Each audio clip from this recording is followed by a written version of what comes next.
A'udzubillahi minasyaitonir rajim. Bismillahirrahmanirrahim. Asyhadu an la ilaha illallah wahdahu la syarikalah wa asyhadu anna Muhammadan abduhu wa rasuluh. Allahumma shalli ala sayyidina Muhammad wa ala ali sayyidina Muhammad. Alhamdulillah, rencana kita untuk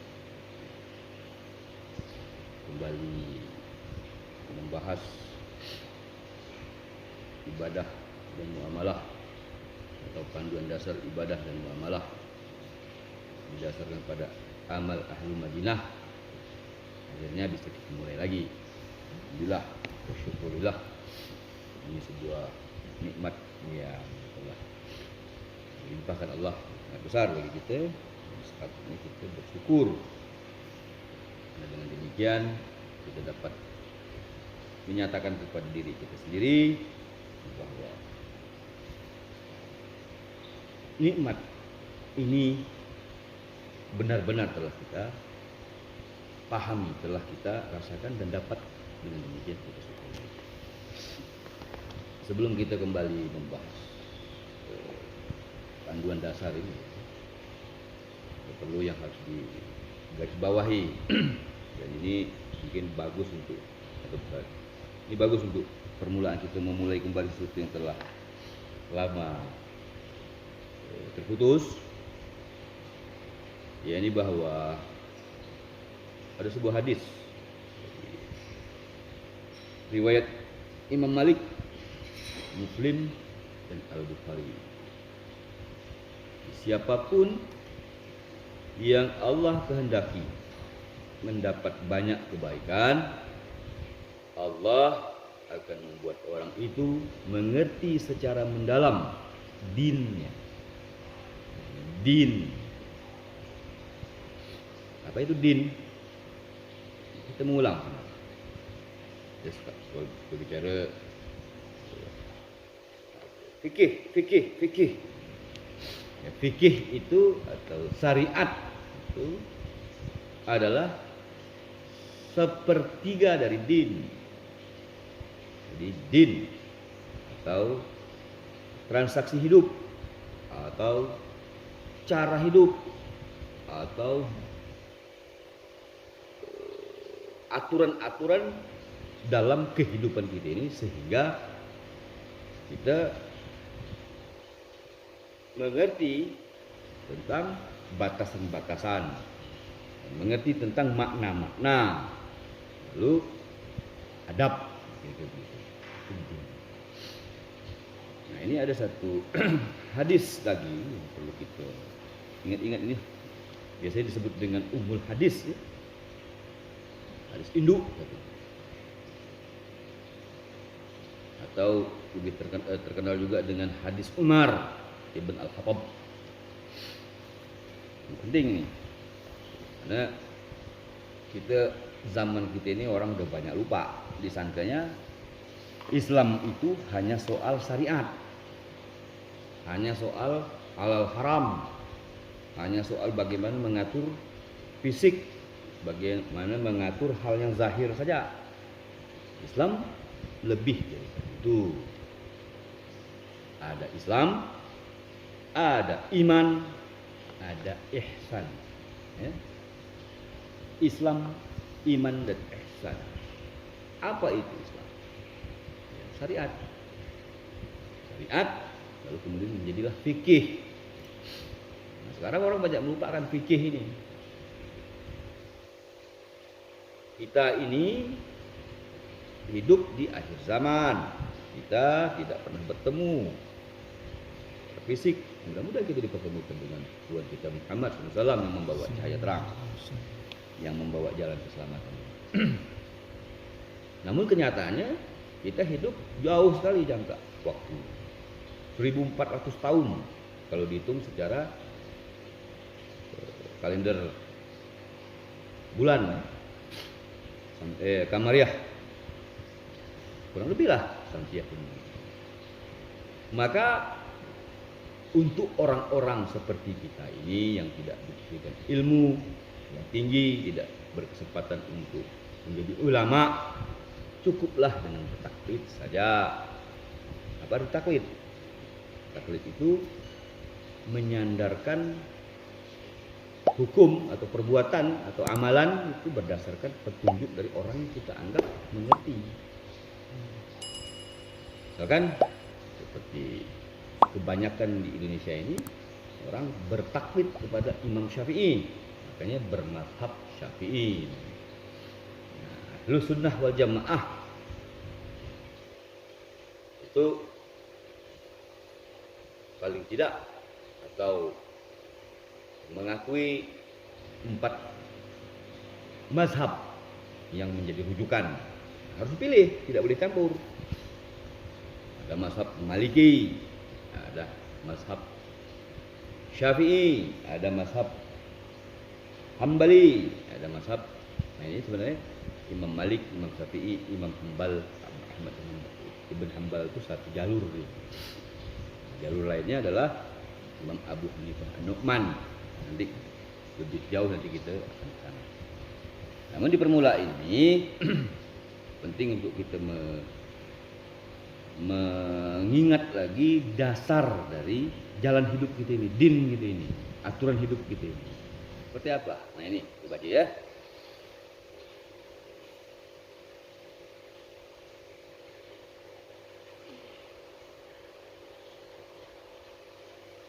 Diriwayatkan oleh Imam Muslim dalam kitab sahihnya dari Umar, dari Sayyidina Umar ibn Al-Khattab yang berkata,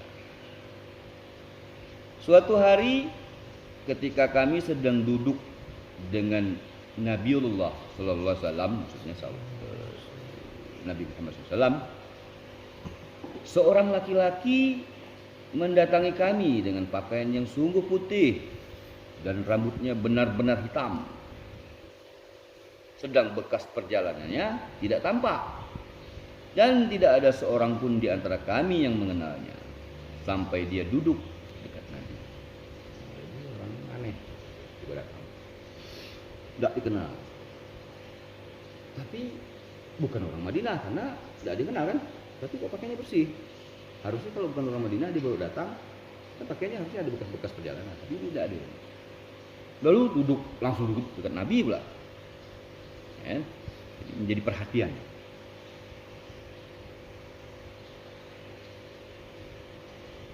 Dan tidak ada seorang pun di antara kami yang mengenalnya sampai dia duduk dekat Nabi sallallahu alaihi wasallam dan menempelkan lututnya ke lutut Nabi dan menempatkan 2 tangannya di atas paha Nabi dan berkata, tiba-tiba datang letak tangan. Sedangkan kita harus mengerti bagaimana kewibawaan Rasulullah SAW ya. Sembarangan orang duduk. Jangankan Rasulullah SAW, dengan syekh kita aja kita tidak mungkin bisa sembarangan. Tapi ini orang ini tiba-tiba datang.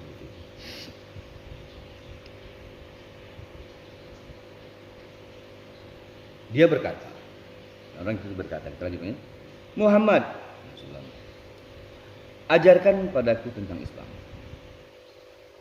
Rasulullah SAW berkata, Islam adalah bahwa engkau bersaksi bahwa tiada Tuhan, maksudnya syahadah la ilaha illallah Muhammadur Rasulullah, dan mendirikan salat dan menunaikan zakat dan puasa Ramadan dan melakukan haji ke Baitullah jika engkau mampu dalam perjalanannya. Dia berkata, maksudnya orang tadi, dia berkata, engkau telah berkata benar. Dan kami heran pada orang itu. Ini saya bilang, Umar, kami heran. Dia bertanya, tapi dia juga yang membenarkan. Orang ini berkata, ajarkan padaku tentang iman. Nabi berkata bahwa engkau percaya kepada Allah, malaikatnya, kitabnya, jadi kitab-kitabnya ya, nabi-nabinya, dan hari akhir, dan bahwa engkau percaya ketetapan Allah baik dan buruknya. Orang itu berkata, engkau berkata benar.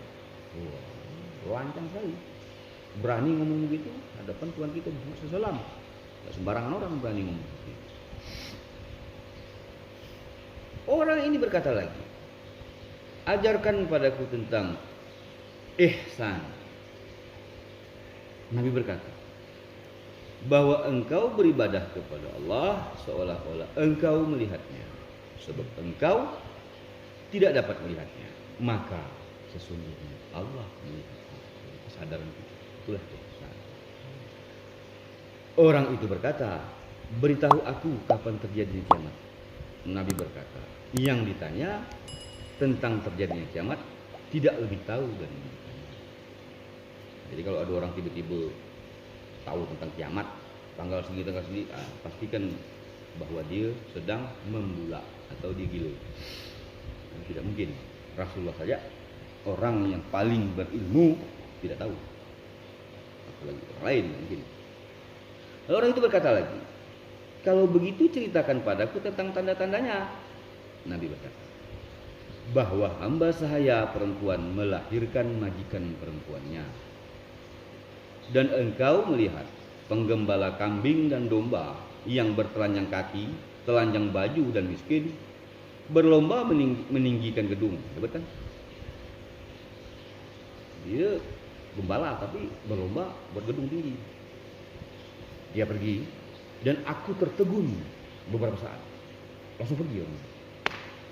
Kemudian Nabi berkata, Umar, apakah engkau tahu siapa orang yang bertanya tadi?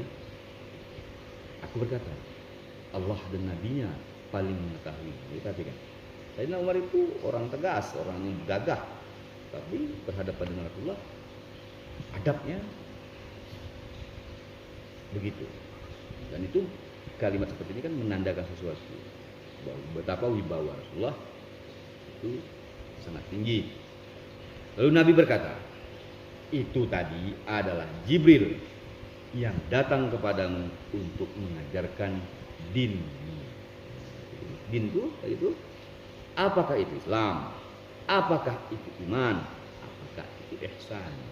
Sekarang kita tentang syariat tadi, kita kembali syariat. Itulah Islam maksud. Yaitu aturan tentang yang zahir-zahir ini. Jadi tidak cukup hanya yang zahir-zahir. Bahkan yang zahir-zahir itu sekarang sudah banyak ditinggalkan kebijaksanaannya untuk mengamalkannya. Orang sekarang sebagian dan mengemuka, sebagian besar umat generasi kita ini menganggap dirinya pintar. Tiba-tiba ketemu hadis, ini hukumnya, ini hukumnya. Seolah-olah dia pintar sekali, ilmunya tinggi sekali. Ya, kita tidak perlulah seperti itu. Kita cukup mengikuti orang-orang yang terpercaya dalam dinnya, terpercaya dalam ilmunya, diverifikasi. Jadi din yang seperti apa, Islam yang seperti apa yang kita inginkan, semua pasti menjawab yang seperti diajarkan oleh Rasulullah SAW, ya kan? Dan itulah yang asli. Sekarang kok ada 4? Oh, Ahlus Sunnah kok menganggap 4? Bukannya harusnya 1 saja. Jadi saya cerita sedikit. Rasulullah SAW datang dari Mekah ke apa? Bukan kotanya.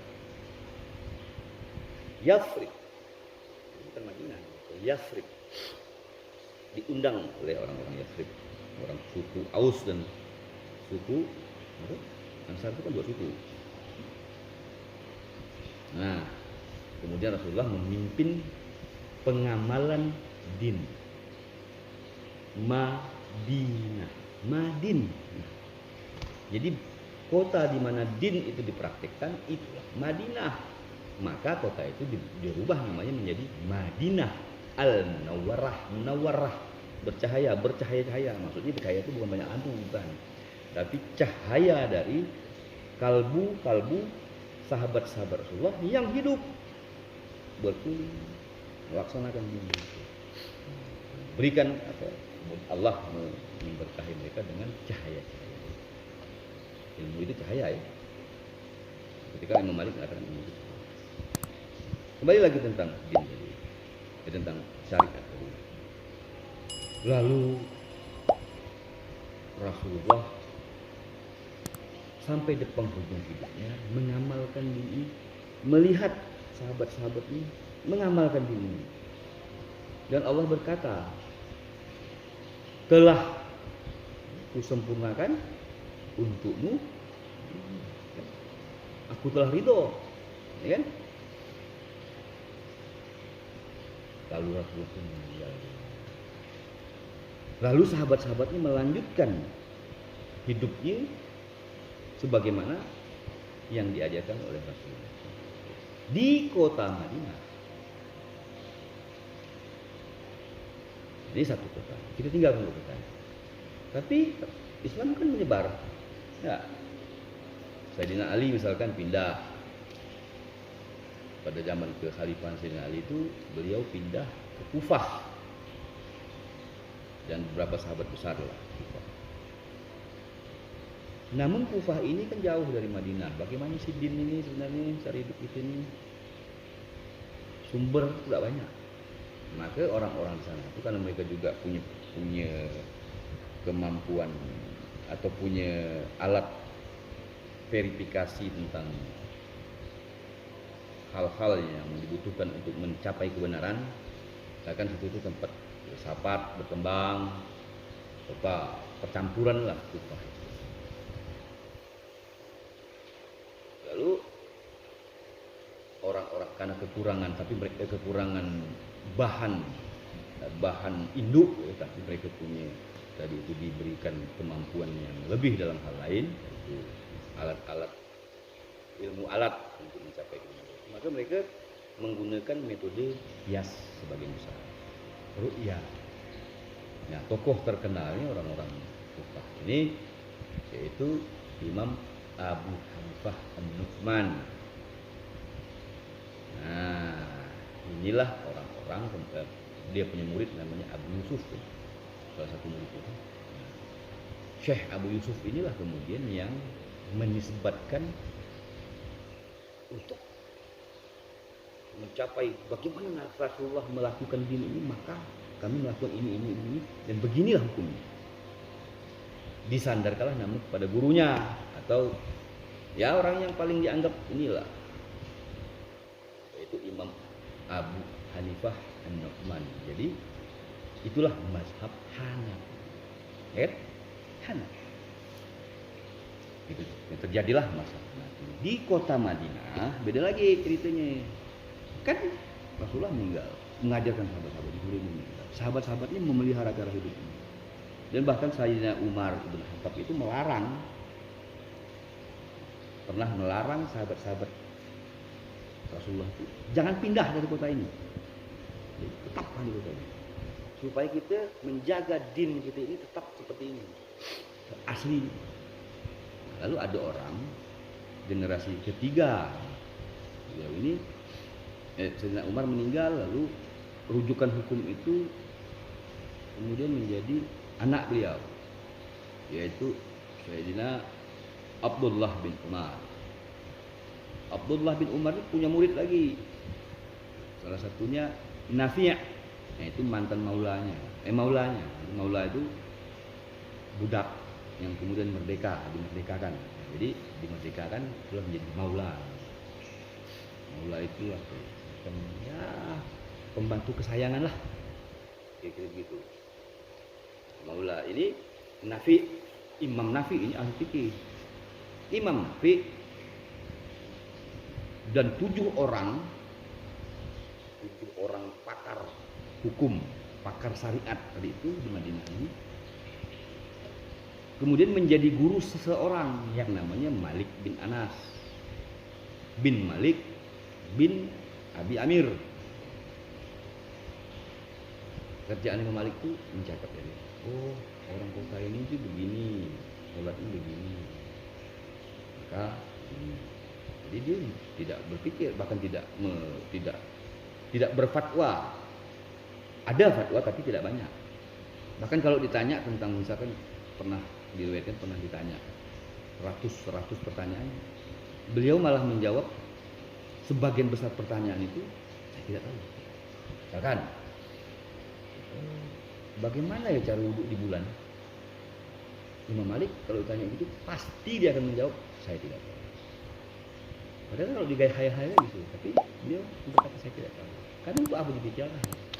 Kira-kira gitu. Dan untuk apa lagi kita mencari-cari hukum? Sudah ada kok pengecatan. Jadi itulah metode Maliki. Jadi mazhab itu tentang metode, bukan tentang keputusan hukum. Putus hukum itu hanya buah dari metode tadi. Jadi metode Imam Malik itu hanya melihat guru-gurunya, melihat orang-orang berilmu, diputuskan. Nah, kemudian Imam Malik ini punya murid, salah satu murid yang cerdas, yaitu Muhammad bin Idris As-Syafi'i. Muhammad bin Idris itu muridnya. Nah, Imam Syafi'i ini salah satu yang tercerdas sih. Kemudian diperintahkan oleh Imam Malik untuk belajar, berkeliling. Kalau Imam Malik ini dia hidup, lahir sampai meninggal tidak pernah pindah. Dia di Madinah itu. Dia keluar dari Madinah itu hanya ke Mekah untuk berhaji. So dia tetap di Madinah. Imam Malik. Jadi dia memang imam Madinah. Orang Madinah itu kalau bertanya hukum ya Imam Malik pada di generasi beliau. Tapi kalau beliau kecuali ditanya tentang Quran, maka beliau akan mengarahkan belajar saja pada Imam Nafi. Imam Nafi yaitu imamnya Masjid Nabawi, bukan Nafi gurunya tadi itu. Nafi yang berbeda lagi. Nafi sang imam Masjid Nabawi pada zaman Imam Malik. Gurunya Imam Malik dalam Quran. Saya tidak mengajar Quran, ya. Nah, dari situ juga kemudian kita mengetahui dalam pandangan Imam Malik, qiraah dalam sholat itu yang sunnah adalah qiraah wars, Imam Wars yang cara membaca Al-Fatihah itu tidak dimulai dengan ayat pertamanya bukan dengan bismillah. Alhamdulillahirabbil alamin Ar-Rahmanir Rahim Maliki yaumiddin. Ini jangan heran doa-doa macam Maliki yaumiddin Iyyaka na'budu wa iyyaka nasta'in Ihdinas siratal mustaqim Siratal ladzina an'amta 'alaihim ghairil maghdubi 'alaihim waladdallin. Aminnya tidak kencang, disir ya, itu karena beliau melihat orang Madinah seperti itu pada zaman dia, maka begitulah sunnah masuk berdirinya sadel. Nah itu nantilah itu akan panjang gitu. Karena pada dasarnya yang akan kita bahas ini adalah fikih, lalu akidah itu tentang iman akidah itu, dan tasawuf tentang ihsan. Jalan untuk mencapai ihsan itu ilmunya disebut tasawuf. Jalannya tuh kalau tadi itu mazhab dalam syariat, maka dalam fak atau bab ihsan ini tarekat. Tadi ilmunya adalah fikih, maka ini ilmunya adalah tasawuf, ilmu pembersihan hati, kayak gitu. Kembali lagi tentang Imam Syafi'i itu yang disuruh berkeliling. Itu kemudian Imam Malik menemukan orang-orang di kota ini beda. Kami mewakili dari nenek datuk kami itu macam gini am. Kayak gitu. Nah, ada beberapa komentar ulama mengatakan yang berhak ngomong macam gitu cuma orang Madinah. Datuk kami begini am, maka kami begini am. Nah, itu orang Madinah berhak, orang kota lain tidak berhak. Kenapa? Karena memang din itu dipraktikkan pertama kali bahkan dengan induknya sekali Rasulullah SAW di Madinah. Maka di datuknya begini kan, mencari hujah agar Islam ini tidak berbeda di sini. Maka ditemukanlah satu kaidah Syafi'iyah itu adalah mazhabku adalah Quran dan hadis yang sahih. Jadi urutannya itu Quran, hadis sahih, baru sunnah, baru apa? Perilaku sahabat. Kalau Imam Malik berbeda, Quran perilaku sahabat dan hadis. Kenapa demikian? Karena perilaku sahabat itu Imam Malik adalah berarti hadis yang mutawatir, yang telah disepakati oleh orang sekota itu. Masa orang sekota itu tidak tahu? Kan banyak hadis yang kan sempat hadis itu dilarang untuk diriwayatkan, maka banyak yang tidak dikatakan itu dilakukan. Kira begitu pendapatnya. Jadi kita memilih bermazhab itu penting atas dasar pemikiran kita, pengetahuan kita. Nah itu setelah kita tentukan mana, berpegang teguhlah, karena sama saja, sama-sama benar itu. Para imam itu, para ulama itu telah sepakat ini sama benarnya, cuman berbeda hal-hal khilafiyah saja, tidak boleh bertengkar. Yang tidak boleh itu tidak bermazhab, tapi tidak bermazhab pun tidak kafir, boleh-boleh saja, ya sudahlah, ya kan. Yang tidak boleh itu tidak bersahadat, ujung-ujungnya itu tidak usah. Kita Islam itu adalah rahmatan lil alamin. Jadi kita harus melihat segala ciptaan makhluk itu dengan kasih sayang. Jadi benci itu belakangan, kasih sayang itu. Kita membenci itu kalau hanya boleh sebenarnya karena Allah. Itu kan. Karena Allah benci. Karena Allah menyuruh kita membencinya, gitu ya. Jangan karena gitu. Karena kita ini adalah hamba. Oke, kita kembali lagi kepada tadi itu ya, tentang mazhab. Udah sampai kepada mazhab Imam Syafi'i ya.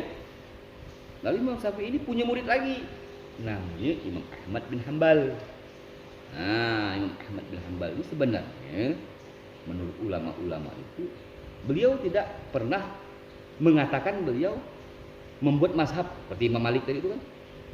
Beliau memang mencatat dan membuat menyusun kitab Muwatta, kitab dasar itu kitab Muwatta dan kitab Al-Mudawwanah.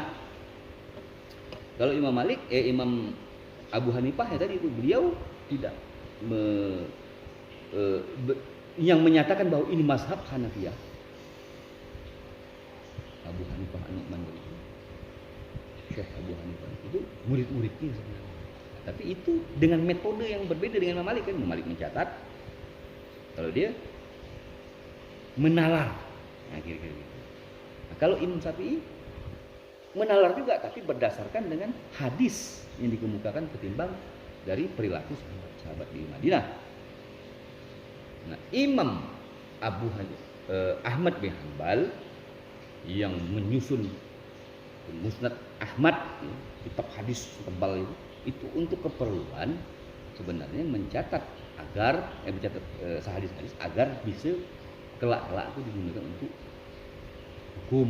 Tapi tidak berarti Imam Malik itu tidak ngerti hadis. Imam Malik itu adalah perawi yang bahkan kalau ada hadis itu diriwayatkan dari Malik dari Nafi dari Abdullah bin Umar. Nah, itu rawi emas, tidak perlu diragukan lagi. Nah, tapi tidak ada keperluan pada mazhab Maliki atau mazhab amal ahli Madinah itu untuk mencatat-catat hadis-hadis banyak-banyak, tidak perlu. Karena yang penting bagaimana orang sahabat-sahabat Nabi melakukannya, bagaimana para tabi'in melakukannya, begitulah dia. Jadi tidak perlu. Tidak seurgen orang-orang yang mengikuti kaidah mazhab Syafi'i tadi. Ini tidak berat ya. Tapi ini penting. Walaupun berat-berat sedikit ini penting. Karena zaman kita ini zaman orang tidak lagi mengerti kenapa kita bermazhab. Disangkanya bermazhab itu bodoh, ya memang bodoh. Saya sendiri bodoh dalam hal menentukan hukum. Makanya saya bertaklid kepada Imam Malik. Tapi bodoh itu tidak berarti tidak selamat. Sok pintar yang tidak selamat itu aku, ya kan? Gagal kita seolah-olah pintar melihat hadis, wah ini hukum, ini hukum. Jadi hadis itu menjadi bencana di tangan atau di mata atau di otak orang-orang yang kurang ilmu. Untuk menjadi faqih atau ahli hukum itu fikih, faqih itu ahli hukum. Itu harus punya kriteria yang hafal atau mengerti ayat-ayat Quran yang tentang hukum berapa banyak ayat. Khususnya saya itu tidak punya kemampuan sampai ke sana. Saya hanya bertaklid kepada Imam Malik atau mazhab Makanya dalam hal ini pun mengkaji, ini bukan mengkaji sebenarnya, hanya membacakan panduan dasar yang disusun atau sarah panduan dasar. Ini atas sarah atas Al-Mursyidul Mu'in dari Ibn Nasir oleh Syekh Ali dan kawan-kawan saya Laraki. Beliau ini adalah fakih zaman ini ya. Amal Ahlu Madinah.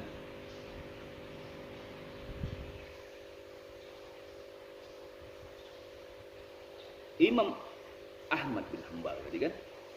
Jadi beliau ini sebenarnya tidak pernah juga sama seperti Imam Abu Hanifah, tidak pernah mengatakan saya membuat mazhab. Bahkan Imam Ahmad, bahkan mazhab Hanafi itu sebenarnya tidak tepat kita sebut mazhab. Walaupun dia boleh juga sih, karena agak berbeda putusan hukumnya dari Imam Syafi'i, tapi metodenya sama saja, yaitu Quran dan hadis sahih.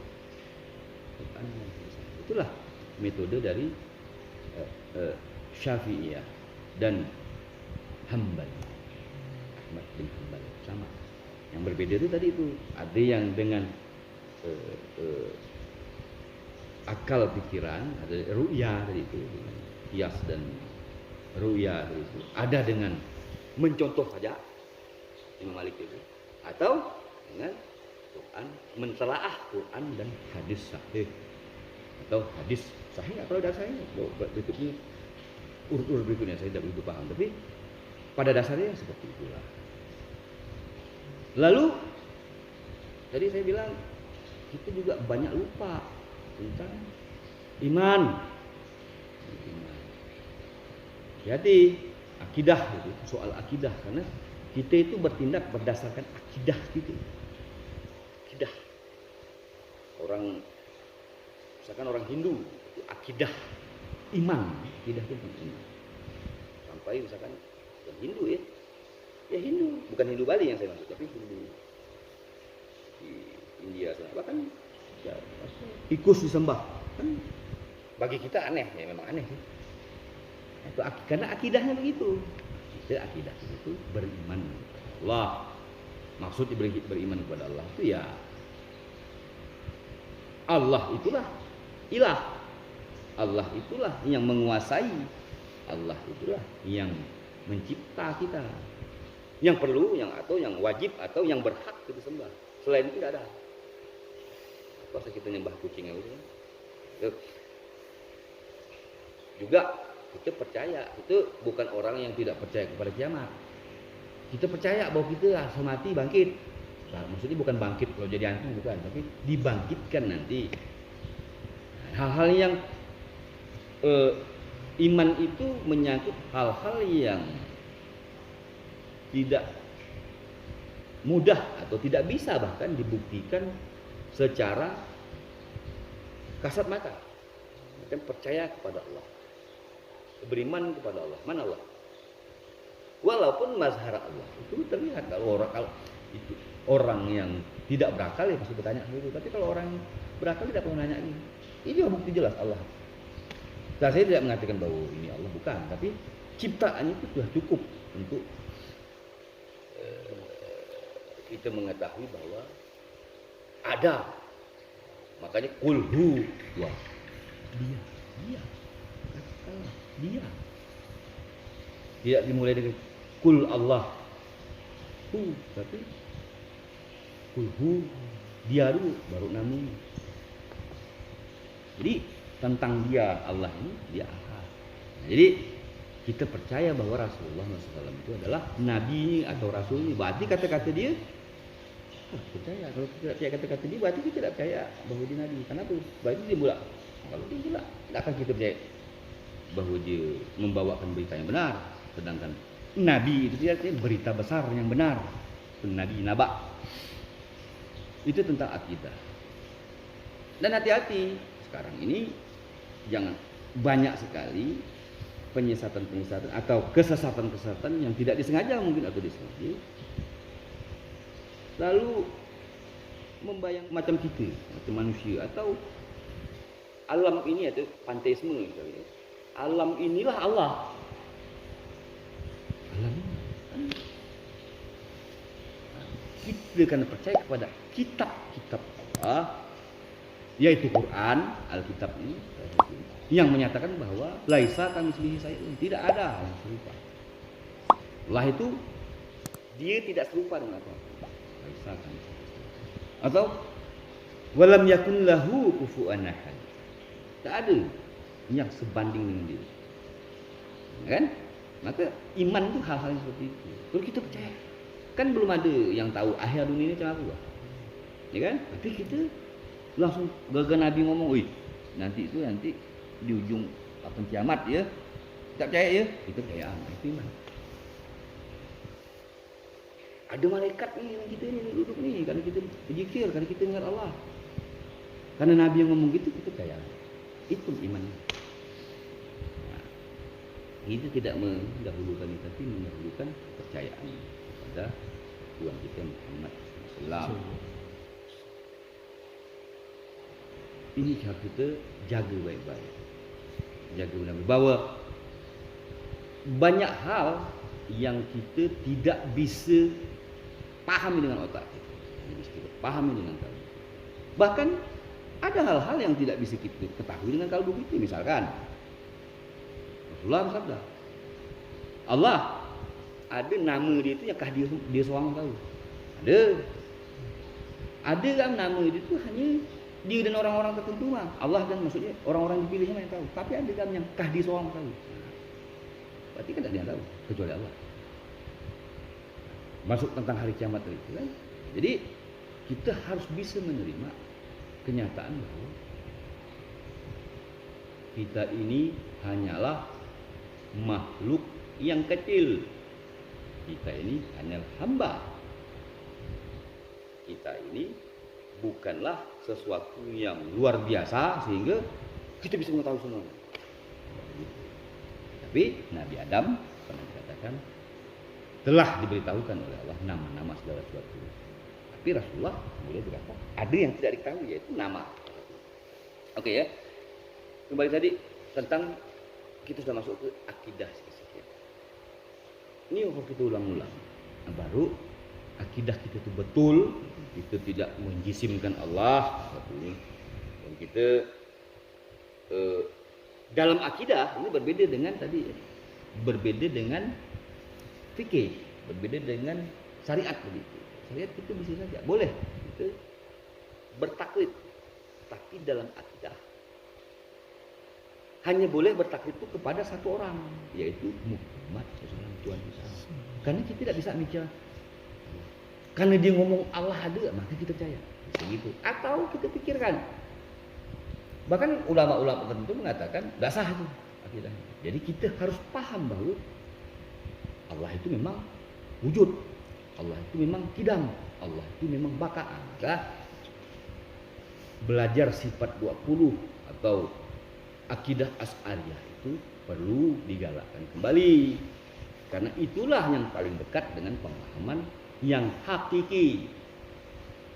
Nah, para sufi yang tinggi, mereka tidak lagi, bahkan Syekh Abdul Qadir, tuan kita, guru kita Syekh Abdul Qadir rahimahullah berkata akidah Asy'ariyah itu tidak memadai lagi, tidak mencukupi lagi, tapi sebagai dasar itu penting.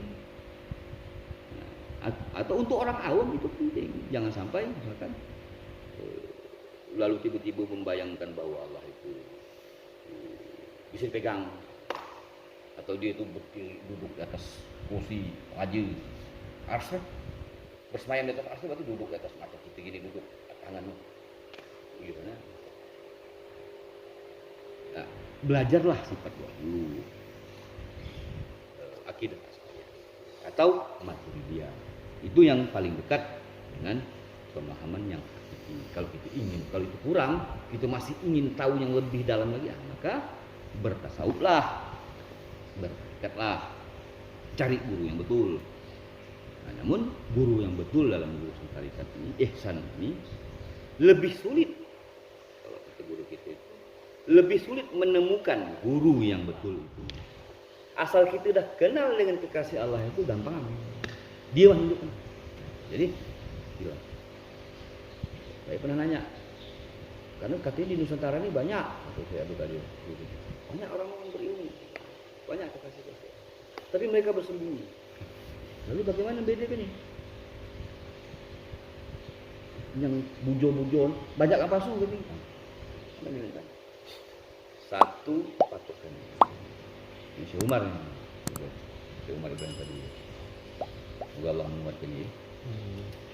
Syekh Umar bilang, hal paling dasar adalah dia ngajar nih, yang diajarkan dilakukan enggak? Kalau dia cuma ngomong saja, apa tinggalkan? Tapi apa yang diajarkan dilakukannya, itu salah satu tandanya. Dia adalah seorang yang berilmu, karena ilmu itu melekat pada amal. Dan Allah tidak menyukai orang-orang yang berkata-kata yang dia tidak masuk. Ini jam berapa? Udah sepanjangan kali gini nih.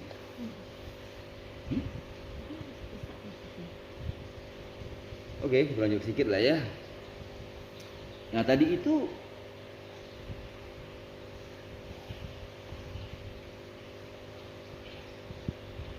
saya tadi menjelaskan bahwa saya memilih untuk bermazhab Maliki.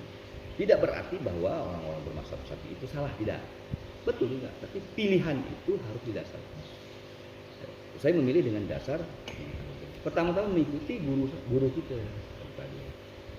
Kemudian kita mengetahui, oh, Syekh Abdul Qadir menjelaskan untuk mengerti tentang zaman kita ini, kita harus memulai din ini seperti bagaimana asal mulanya. Berdasarkan kita mengenali uang kertas sebagai riba. Itu kalau kita tidak mengambil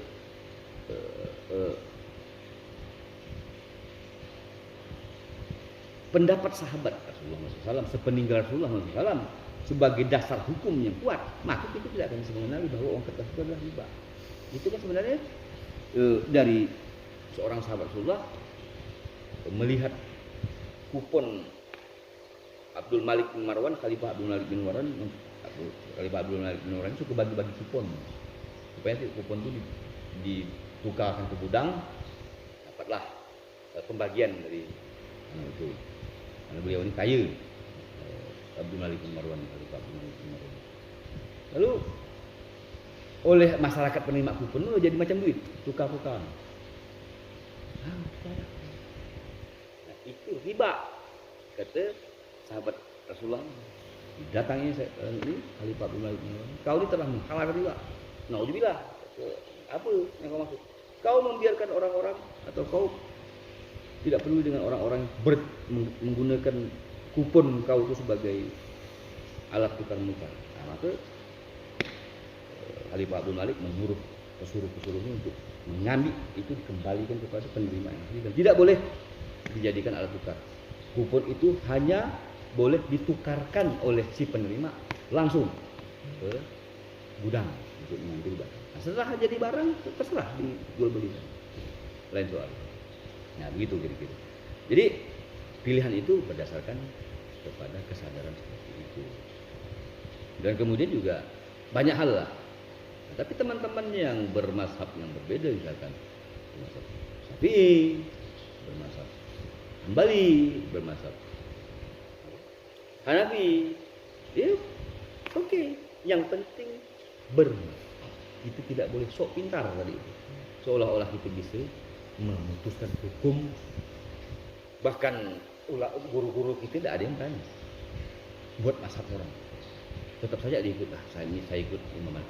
Syekh Abdul Qadir Jailani saja bermazhab mengikuti salah satu dari 4. Kalau saya tidak ingat, beliau itu bermazhab Syafi'i. Imam Ghazali bermazhab. Syekh Abdul Qadir As-Sufi, guru kita, bermazhab Maliki. Jadi orang-orang terdahulu telah memberikan contoh agar kita rendah hati dalam hal. Namun dalam soal akidah kita harus benar-benar mengerti supaya akidah itu sah. Kalau tidak, kita jangan orang gila. Kita gila sebenarnya karena kita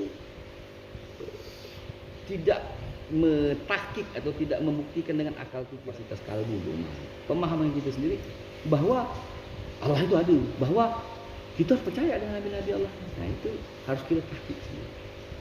Harus kita pahami dengan akal budi kita. Nah baru terakhir tentang ihsan. Tentang ihsan, carilah guru-guru tasawuf itu. Di Nusantara ini banyak.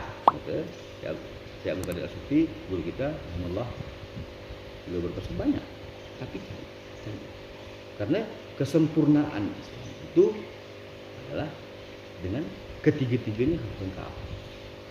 Jadi kalau orang bersyariat saja tanpa memahami hakikat, itu berbahaya. Itu jadi keras batin hatinya. Atau tiba-tiba bertasawuf tapi tidak sholat, berubah syariatnya, itu zindik, seolah-olah agama baru. Kalau kita pemalas sholat, ya makanya pemalas sholat, bukan karena sholat itu tidak wajib. Gitu. Buat hukum sendiri itu zindik. Karena ini sudah pernah kita bahas, jadi saya coba cari ada satu pernyataan-pernyataan yang penting tentang apa itu, bagaimana tasawuf tadi itu.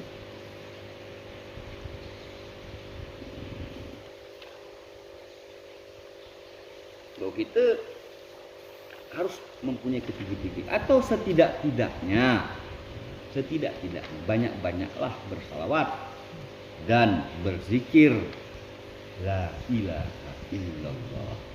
Kalau kita belum nemu guru, jadi guru kita tuh harus guru yang punya guru, ketemu mati, berguru sampai kepada itu. Kalau guru tarikat harus ketemu dengan Sayyidina Ali, kemudian Sayyidina Ali berguru kepada Rasulullah atau Sayyidina Abu Bakar.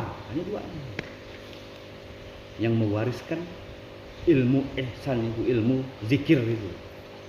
Zikir itu salah satu metode pembersihan kalbu itu, agar kita bisa mengenali, agar kita bisa melihat sesuatu yang di luar alam tampak ini, batin, lahir batin.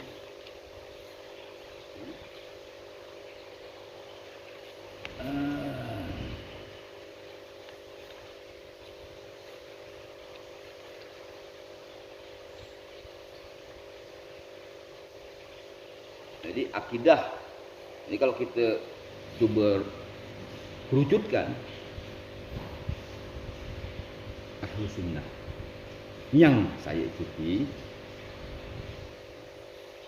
mengikuti guru-guru saya itu adalah akidah as'ariyah. Fikihnya mazhab Imam Malik, tasawufnya tasawuf Imam Junaid, yang dimaksud tasawuf amal, tasawuf yang mengedepankan amal, bukan tasawuf falsafi. Ya, itu juga membahas tentang ketuhanan, tentang hal-hal ini, tapi yang terpenting adalah ihsan itu. Gitu. Ya kan? Dikatakan oleh tarikat Imam Junaid, fikih Imam Malik, akidah as'ariyah. Atau juga ahlu sunnah ini, ahlu sunnah wal jamaah ini juga bisa fikih akidahnya Maturidi. Nah, sama salah satu tokoh besar ahlu sunnah itu yang Maturidi itu Maturidi kan, Maturidi itu Salahuddin Al-Ayyubi, itu konon katanya Maturidi. Ya, bagaimana pentingnya dari itu ya, saya ingin membacakan sedikit tentang Islam, iman dan ihsan. Sahadatain, maksudnya dua kalimat syahadat dalam bahasa Inggris itu. Sahadatain adalah syarat bagi semua perbuatan ibadah yang memerlukan niat sebelum menjadi sah dan diterima. Jadi kalau saya ingin ke pasar, itu bukan niat, itu namanya iradah. Kalau niat itu apa yang ada di balik apa yang saya kerjakan. Saya ngomong nih, niat saya apa nih? Apakah anjung, atau lagak-lagaan, atau sok pintar, atau apa? Apa maksud dari batin saya, itulah niat. Karena Allah itu niat, atau karena Anton itu niat juga. Karena pengen cari duit, niat juga. Itulah niat. Jadi melakukan segala sesuatu.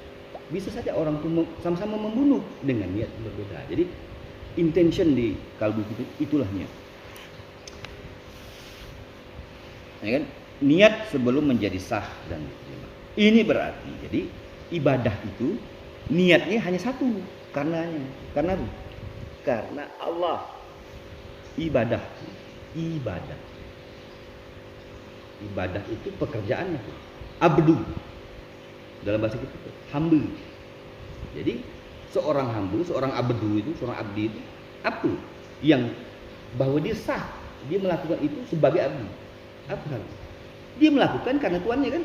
Nah, Tuhan itu ya Allah itu. Allah. Maka kita sholat karena Allah, kita ngomong karena Allah, kita membaca karena Allah, kita pengen cari ilmu karena Allah. Dibiasakan seperti itu, karena kita ini adalah hamba.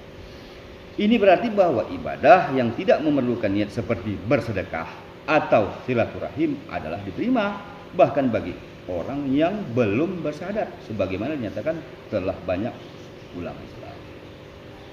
Bagi orang kafir di yaumul hisab nanti, sedekah dan silaturahimnya akan memberati timbangan amal kebaikannya. Namun kekafirannya akan lebih berat dari semua kebaikannya, terlepas dari berapapun banyaknya kebaikan yang orang kafir itu lakukan di dunia.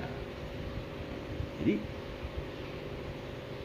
ikhlas, kemurnian. Jadi kita berbuat karena yang punya alam semesta ini adalah Allah, maka kalau kita melakukan segala sesuatu itu baik nih, niatnya untuk kita selama, bukan karena dia. Terus ngaku kau minta upah nanti, sudah Allah. Yang tahu kau dah dapat untuk kau. Lihat, kita baik bukan. Bahkan Nabi Khidir membunuh anak kecil karena Allah, baik juga jatuhnya. Walaupun bagi Nabi Musa itu tidak baik, karena dia tidak mengerti apa yang ada niat tadi. Ya, Islam dan cara hidupnya terdiri dari 3 unsur. Islam yaitu hukum, iman yaitu akidah, ihsan yaitu moral yang baik. Ihsan itu sebenarnya maksudnya adab yang terpuji. Ihsan, Hasan itu nama cucu Rasulullah SAW yang tertua, Sayyidina Ali. Punya adik Hasan yang kedua, atau Hasan 2 kali, Husain. Ini berdasarkan hadis terkenal tentang pernyataan malaikat Jibril tadi itu, kan? Tentang arti dari 3 istilah Islam, iman, ihsan. Nah, sebelum kita tutup, kan saya saja udah berpupuk mulut ni, baca ni jadi mendengar mungkin bosan. Maka kita cari dulu satu pernyataan yang penting untuk mengaitkan kenapa kita penting untuk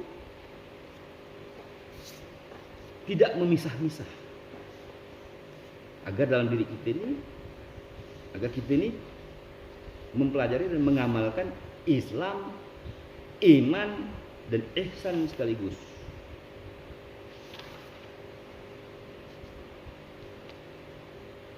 Jadi sopan santun atau gitu bersolat nih kan, bersolat kan biasa kan, itu tapang ada zikir kan. Nah itu zikir dari konon Syekh Hasan Sazili, Syekh kita di atas. Zikir-zikir itu pun ihsan. Kenapa ihsan? Kan kalau kita ni punya adab, ihsan itu tentang adab saja, adab yang baik. Kita memuji-muji Allah. Subhanallah. Baik tak orang? Kan itulah yang baik. Kalau kita ni menghirup udara yang diciptakan Allah, kita sendiri diciptakan Allah, lalu ingat pun ada dengan dia. Nah, kan tidak tahu diri, bukan berlaku yang baik, maka berlaku ingat terus.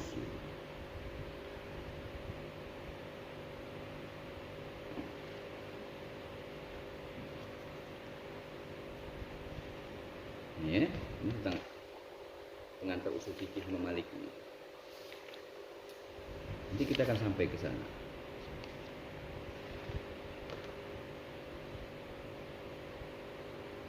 Nih, manfaat tasawuf ada 4 manfaat itu. Makrifat berlimpah. Kalau orang bertasawuf itu dia akan mendapatkan makrifat, kearifan, pengetahuan yang paling tinggi itu namanya makrifat. Ya kan? Lalu dia bebas dari itu, huriyah dari segala sesuatu kecuali Allah. Jadi kita tuh hanya menjadi merdeka itu kalau kita hanya menjadi hamba Allah saja. Kalau kita tidak menjadi hamba Allah dan tidak menjadi hamba siapa-siapa kecuali diri kita, berarti kita tidak merdeka juga. Kita akan mengerti tentang cinta kepada Allah, dan Allah memilih hambanya untuk memasuki hadrat al-Quds. Itu untung-untung dari bertasawuf itu. Ini saya akan baca gitu ya.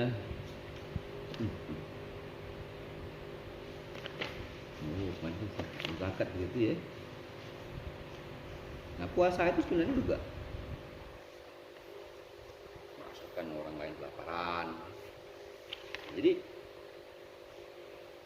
sebagian dari pengajar tasawuf itu adalah memahami makna dari apa sih di balik syariat ini. Nah, kalau Syekh Muhammad bin Habib dalam pengantar wirid Miftahul Wirid itu dia berkata menyatukan kembali syariat dan hakikat bagi mereka. Jadi jangan pula hakikat atau tidak. Hakikat kata Umar. What is hakikat? Hakikat is reality. Jadi macamlah kata hakikat itu sesuatu yang susah dimengerti, padahal hakikat itu artinya kenyataan yang sebenarnya.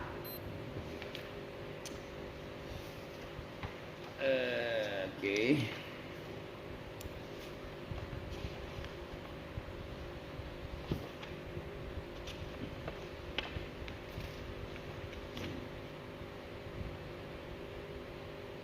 Nih, kata-kata ini yang ingin saya bacakan tadi. Tasawuf adalah ilmu untuk memurnikan hati dan sifat untuk memperoleh kedekatan kepada Allah. Jadi kita ingin punya sifat yang membawa kita makin dekat kepada Allah. Yang maksud makin dekat kepada Allah itu bukan begitu berjalan menuju Allah di suatu tempat ya, karena Allah tidak bertempat. Tapi kesadaran kita semakin murni. Hati atau kalbu adalah tempatnya niat, dan semua tindakan didasarkan kepada niat. Dengan demikian tasawuf adalah jantung Islam. Jadi tidak, Islam itu jadi hampa kalau tidak ditasawuf. Imam Malik berkata, siapapun yang mengambil tasawuf tanpa mengambil fikih, jadi kan bertasawuf tanpa berfikih yang benar, dia menjadi bid'ah, mengadu-ngadu.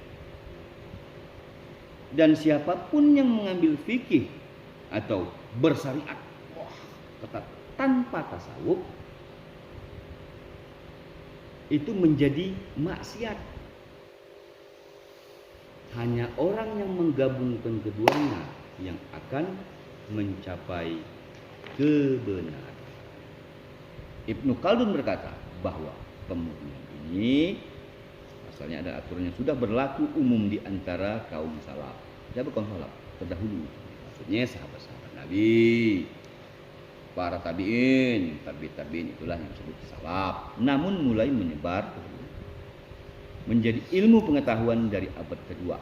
Orang-orang yang mencurahkan diri dalam pemurnian ini disebut sufiyah atau sufi, ahlu tasawuf. Oke, ini jadi intinya mengamalkan tasawuf itu harus bersamaan mengamalkan syariat. Begitu pun sudah. Berdoa kepada Allah, ya Allah, ya Tuhan kami, tambahkanlah ilmu bagi kami. Ya Allah, ya Tuhan kami, berikanlah kemudahan kepada kami. Ya Allah, ya Tuhan kami, ampunilah kami. Bismillahirrahmanirrahim. Alhamdulillahirabbil alamin. Arrahmanirrahim. Maliki yaumiddin. Iyyaka na'budu wa iyyaka nasta'in. Ihdinas siratal mustaqim. Siratal ladzina an'amta 'alaihim ghairil maghdubi 'alaihim waladdallin. Amin. Subhana rabbika rabbil izzati amma yasifun. Wassalamun